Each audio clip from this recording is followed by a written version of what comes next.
Dream সলিউশনের পক্ষ থেকে আমি অমিত শাহ আপনাদের সকলকে স্বাগত জানাচ্ছি বেসিক ওয়ার্ডপ্রেস টিউটোরিয়ালে। আজ আমাদের ওয়ার্ডপ্রেস টিউটোরিয়ালের 6 নম্বর পর্ব। এর আগ পর্যন্ত আমরা আপনাদের বিভিন্ন কাজ দেখিয়েছি। আমাদের পরবর্তী কাজগুলো দেখানোর জন্য আমাদের ওয়ার্ডপ্রেসের ড্যাশবোর্ডে যেতে হবে। ড্যাশবোর্ডে ক্লিক করি। আমাদের সাইটের ড্যাশবোর্ডে আমরা এই পর্যন্ত অ্যাপিয়ারেন্স পর্যন্ত কাজ দেখিয়েছি, যার মধ্যে আমরা গত পর্বে দেখেছি অ্যাপিয়ারেন্সের কাজ। অ্যাপিয়ারেন্সের কাজ হচ্ছে বিভিন্ন সাইটের বিভিন্ন আউটলুক চেঞ্জ করা, বিভিন্ন জায়গায় বিভিন্ন তথ্য অ্যাড করা, ডিলিট করা, এসব। আজ আমরা দেখব প্লাগইনসের কাজ। প্লাগইনসের কাজ হচ্ছে, প্লাগইনস হচ্ছে ওয়ার্ডপ্রেসের জনপ্রিয় একটা বিষয়। এর মাধ্যমে বিভিন্ন ধরনের কাজ ওয়ার্ডপ্রেসে করা যায়, বিভিন্ন ধরনের তথ্য বিভিন্নভাবে উপস্থাপন করা যায়। প্লাগইনসের মাধ্যমে বিভিন্ন ধরনের জাভাস্ক্রিপ্ট jQuery অ্যাড করা যায় এবং বিভিন্ন ধরনের নিউজ স্ক্রল অ্যাড করা যায়, অথবা আমাদের ওয়েবসাইট থেকে কেউ যাতে কোনো কন্টেন্ট কপি না করতে পারে এমন ব্যবস্থা করে দেওয়া যায় আমাদের প্লাগইনসের মাধ্যমে। তো আজ আমরা দেখব যে কিভাবে প্লাগইনসের ব্যবহার করে। প্লাগইনসের যদি আমরা ক্লিক করি তাহলে প্লাগইনসের মধ্যে তিনটা অপশন আছে। একটা হচ্ছে install plugin, add new and edit. আমরা যদি ইনস্টল প্লাগইন এ ক্লিক করি তাহলে আমাদের ওয়েবসাইটে যত প্লাগইন ইউজ করা থাকবে সেই সব প্লাগইন গুলো দেখাবে। আমাদের দেখাচ্ছে দুইটা প্লাগইন এখানে আছে, একটা হচ্ছে হ্যালো ডলি আর একটা হচ্ছে লিমিট লগিং অ্যাটেম্পটস। তো এটা আমাদের যখন আমরা থিম অ্যাড করেছিলাম তখন ডিফল্ট ভাবে এই প্লাগইনস গুলো আমাদের অ্যাড হয়ে গিয়েছিল। তো আমরা এখন দেখব কিভাবে নতুন করে একটা প্লাগইনস আমরা অ্যাড করতে পারি। এর জন্য আমাদের অ্যাড নিউতে ক্লিক করতে হবে। আর আমাদের আমরা কি কাজ করতে যাচ্ছি এরকম সেই কাজের উপযোগী আমাদের প্লাগইনগুলো খুঁজে বের করতে হবে। সাপোজ আমি আমার ওয়েবসাইটের কোনো তথ্য কেউ যাতে কপি করতে না পারে সেই রকম একটা প্লাগইন আমাদের আছে, কপি প্রোটেক্ট। আমি সেই প্লাগইনটা খুঁজতে যাচ্ছি। তা আমি কোথায় খুঁজতে পারি? আমি দুই জায়গায় খুঁজতে পারি। একটা হচ্ছে আমার এই প্লাগইনসের মধ্যে সার্চ প্লাগইনস দিয়ে, অথবা আমি wordpress.org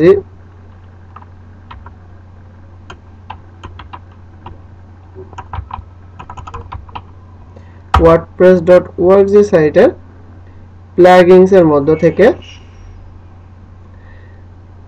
আমাদের যে সার্চ প্লাগইনস নামে একটা অপশন আছে, এইখান থেকে আমি আমার কপি প্রোটেক্ট সফটওয়্যার প্লাগইনসটা সার্চ করতে পারি। এখন আমি যে কপি প্রোটেক্ট প্লাগইনসটা সার্চ করব সেটা আমার এখান থেকে ডাউনলোড ভার্সন ডাউনলোড করতে পারি। এবং আমি এটা এই প্লাগইনসটা কিভাবে ইনস্টল করব এবং কি কি কাজ করতে পারবো সেইগুলো আমার এখানে আমি বিভিন্ন অপশন আছে কিভাবে ইনস্টল করব, ইনস্টলেশনের পদক্ষেপ আমার দিয়ে দেবে, এফএকিউ, স্টার্ট, সাপোর্ট, রিভিউ, সব তথ্য আমি এখান থেকে জানতে পারবো। আবার আমি কি করতে পারবো, আমার এই সার্চ বাটন থেকে আমি কপি প্রোটেক্ট প্লাগইনসটা ইনস্টল করতে পারবো। সেটার জন্য আমি আমার সার্চ বাটনে কপি প্রোটেক্ট যে আমার যে প্লাগইনসটা আমি খুঁজছি সেই প্লাগইনসটা আমি সার্চ করব। সার্চ করার পরে যদি আমি যেই প্লাগইনসটা চাচ্ছি সেই প্লাগইনসটা আমি পেয়ে যাই তাহলে আমি সেই প্লাগইনসটা একবারে এখানে ইনস্টল নাও দিতে পারি, অথবা মোর ডিটেইলস দেখে নিতে পারি যে এই প্লাগইনসটা কি কি সুবিধা আছে, কি কি কাজ আছে। তো এইভাবে করতে পারি, অথবা আমি সরাসরি এখানে যদি ইনস্টল নাও দিই তাহলে আমার প্লাগইনটা ইনস্টলের পর্যায়ে চলে আসবে। আমার wordpress.org তে যে অপশনগুলো আমি দেখেছিলাম এখানে সেই সেম অপশন আছে। আমি কি কি সুবিধা পাবো এখান থেকে দেখতে পারবো। আর আমি সরাসরি যদি প্লাগইনসটা অ্যাক্টিভ করে দিই তাহলে ইনস্টল দিলে আমার এরকম একটা ডায়লগ পেজ আসবে। সেইখান থেকে আমার প্লাগইনটা এখন আমার ইনস্টল হয়ে গেছে। এখন আমি চাচ্ছি যে প্লাগইনসটা অ্যাক্টিভ করতে পারি, আবার প্লাগইনটা ডিঅ্যাক্টিভ রাখতে পারি। তো আমি যদি অ্যাক্টিভ করতে চাই তাহলে অ্যাক্টিভ প্লাগইন দেব। এখন আমার অ্যাক্টিভ প্লাগইন দেওয়ার পরে আমার কপি প্রোটেক্টর অ্যাক্টিভেট হয়ে গেছে, আর অন্যান্য আমার যে প্লাগইনগুলো আছে সেগুলো ডিঅ্যাক্টিভেট আছে। এটা গেল। আমি এই আমার যে প্লাগইনটা কপি প্রোডাক্ট এটা আমি এডিট করতে পারি এখান থেকে। আবার আমি যদি চাই এটা ডিলিট করতে, তার আগে আমার ডিঅ্যাক্টিভেট করতে হবে এবং তারপর ডিলিট করতে হবে। সাপোজ আমি যদি এখন একটা প্লাগইন ডিলিট করতে চাই, তখন আমি কি করব, এখানে আমার যে কয়েকটা অপশন বাকি যে কয়েকটা প্লাগইন আছে যেগুলো আমার এখন লাগছে না, সেটা আমি ডিলিট করতে যাচ্ছি।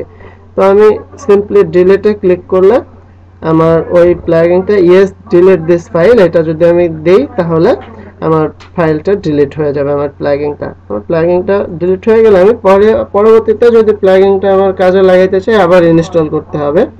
আর যদি আমি প্লাগইনটা এখন আপাতত ইউজ করতে চাচ্ছি না, তখন জাস্ট ডিঅ্যাক্টিভেট করে দিলে সেটা কাজ শেষ। এখন যদি আমি এটা আমার প্লাগইন কপি প্রোটেক্ট প্লাগইনটা আমি আমার ওয়েবসাইটে অ্যাড করেছি, তারপরে আমি যদি আমার ওয়েবসাইটটা দেখি যে আমি আমার ওয়েবসাইটে প্লাগইনটা কাজ করছে কিনা, তাহলে কি হয়, এখন আমি দেখব যে আমার যতই আমি আমার ওয়েবসাইটে বিভিন্ন জায়গায় রাইট বাটন ক্লিক করার চেষ্টা করি, আমি রাইট বাটন ক্লিক করার চেষ্টা করছি, কিন্তু কোথাও কোনো আমি রাইট বাটন ক্লিক করতে পারছি না, আমি কোনো কিছু সিলেক্ট করতে পারছি না। যদি আমি সিলেক্ট করতেই না পারি, তাহলে তখন আমি সেটা কপিও করতে পারবো না। যদি আমি এখন চাই যে আমি এটা ডিঅ্যাক্টিভেট করে রাখতে, আমি এটা কপি করব, তাহলে আমি আমার প্লাগইনটা ডিঅ্যাক্টিভেট করে রাখবো এবং আমার ওয়েবসাইটটা যদি আমি রিফ্রেশ দিই, তারপরে আমি যদি রাইট বাটন ক্লিক করে আমার মেনুগুলো পাবো। আমি এখান থেকে আমার বিভিন্ন তথ্য আমি কিছু যদি সিলেক্ট করতে চাই, সিলেক্ট করে আবারই করতে পারবো। এখন আমি যখন আমার নিজের প্রয়োজন, তখন আমি এটা ডিঅ্যাক্টিভ করতে পারি, আবার অ্যাক্টিভ করতে পারি। তো আমি আবার অ্যাক্টিভ করে রাখছি যাতে কেউ আমার এটা ডিঅ্যাক্টিভ না করতে পারে। আবার আছে কিছু সময় আছে যে আমি চাচ্ছি যে শুধুমাত্র একটা পেজ, আমার এখানে যেমন আমি দুইটা পেজ ক্রিয়েট করছি, আমি একটা পেজ আমি করতে চাচ্ছি, কপি করতে দিব না, সেটা আমি এডিট দিয়ে এডিট করে নিতে পারবো। সরি, এখানে এডিট না, এই এডিটটা হচ্ছে আমি যদি আমি এই প্লাগইনসটাই আমার এডিট করতে চাচ্ছি, প্লাগইন এর যে আমার পিএসপি এবং এইচটিএমএল এর ভার্সন আছে সেইগুলো এডিট করতে চাচ্ছি সেটা। তো আমরা এখন এটা করব না, কারণ আমরা ইনিশিয়াল পর্যায়ে আছি। এখন আমার এই প্লাগইন এর যেই অপশনটা, আমি প্লাগইনটা অ্যাড করলাম, এই প্লাগইন এর আমাদের যে ডাটাবেজের যেই মেনুগুলো সৃষ্টি হয়েছে, এই মেনুগুলোর মধ্যে এই প্লাগইন এর একটা অপশন সৃষ্টি হবে, প্লাগইন এর অপশন ক্রিয়েট হয়ে যাবে নতুন। সেটা আমাদের থাকতে পারে সেটিংস এর মধ্যে, অথবা সেটা আমাদের এই ড্যাশবোর্ডের বিভিন্ন যে মেনু আছে সেই মেনুর নিচে কোনো এক জায়গায় প্লাগইন এর নামে একটা মেনু সেটিং হবে। তো আমাদের এই কপি প্রোটেক্ট মেনুটা সেটিং হয়েছে, আসছে কপি প্রোটেক্ট সেটিং এর মধ্যে।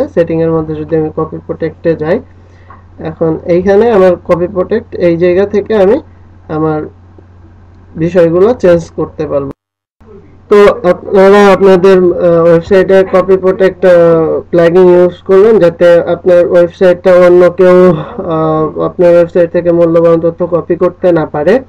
আর আপনারা আপনাদের ওয়েবসাইটে আরো নতুন নতুন প্লাগইনস অ্যাড করবেন, সব প্লাগইনস সার্চ করবেন, সার্চ করে তারপর সেই প্লাগইনগুলো ইনস্টল করবেন।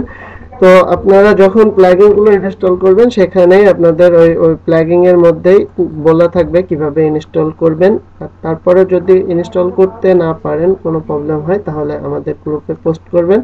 facebook.com/dreamsolution, আমাদের ইউটিউব পেজ হচ্ছে youtube.com/dreamsolution। আপনারা এখান থেকে আমাদের বিভিন্ন ধরনের টিউটোরিয়াল পাবেন এবং বিভিন্ন ধরনের সহায়তা পাবেন। তো আজকের মতো এখানেই শেষ করছি, আগামী পর্বের টিউটোরিয়াল দেখার আমন্ত্রণ থাকলো সবাইকে। ধন্যবাদ।